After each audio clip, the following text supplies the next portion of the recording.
Starfish can be quite a nuisance to fishermen, getting caught in nets and eating up marine life. But one business has figured out how to use starfish in ways you wouldn't expect. Black shadows in the sky. The crows are here. They rip through garbage and annoy people with their droppings. In Tokyo's Taito Ward, the government office rents out its rooftop to businesses as part of its green building efforts.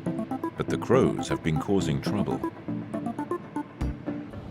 Crows did some damage, pecking at the moss and tossing it around, digging up the soil. This paint is now being used to keep the crows away. Since it was first applied to the edge of plant beds last spring, the crows have kept their distance. The paint is actually made from starfish. The process begins by extracting a liquid compound.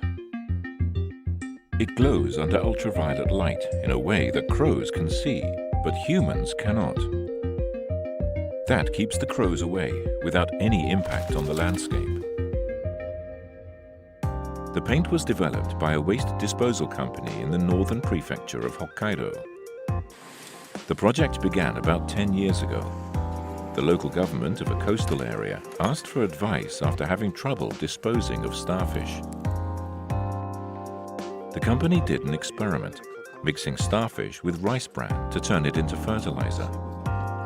They noticed that crows wouldn't go anywhere near it, so they began developing products, including crow repellent paint. It's now being used on the roof of the Sapporo Clock Tower, a famous site in Hokkaido's capital. Officials say bird droppings now need to be cleaned up far less frequently. If demand keeps rising, a cycle may develop where we buy starfish on site and then process them to make the raw materials. Compounds taken from starfish can do other amazing things as well. They inhibit the growth of mold, for one thing. So the company came up with a commercial soap using ingredients from starfish. It's sold as a product to help stop the spread of mold and other fungi. Another potential benefit of starfish is that they contain a substance that repels insects.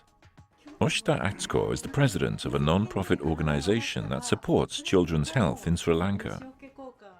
Sri Lanka has 2 rainy seasons per year, and there are many pools left by the rain, turning it into a breeding ground for mosquitoes. Dengue fever is endemic in the country. More than 60,000 people were infected last year. So the group is encouraging children to use the soap to see if it can prevent infection. We are going to use starfish, which aren't used for much else.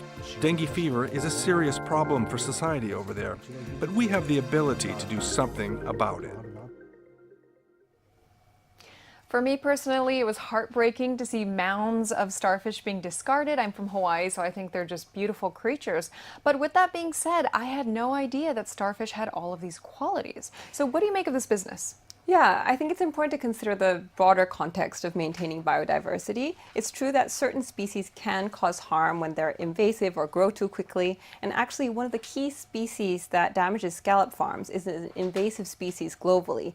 That said, we do need to be careful about going too far, and so monitoring impacts will be necessary. You know, recently on BizStream, we did an entire story on putting bycatch to good use, and this is another example of that. And it seems like, you know, we're kind of moving in the right direction in that sense. Yeah, I think that it's important to think about how we manage waste. Waste disposal can be really expensive, and sometimes a creative approach is necessary. You need to make the right connections, add the technology and innovation, and that takes some creativity and time. One example that comes to mind is battery waste. So households obviously can't do anything with batteries that are used already, but with the right techniques, lithium can be harvested from batteries, and this could be a potential resource. And I think the starfish example is one way that we can harvest waste to make a new resource. Very interesting. Next, we have on-site reporting.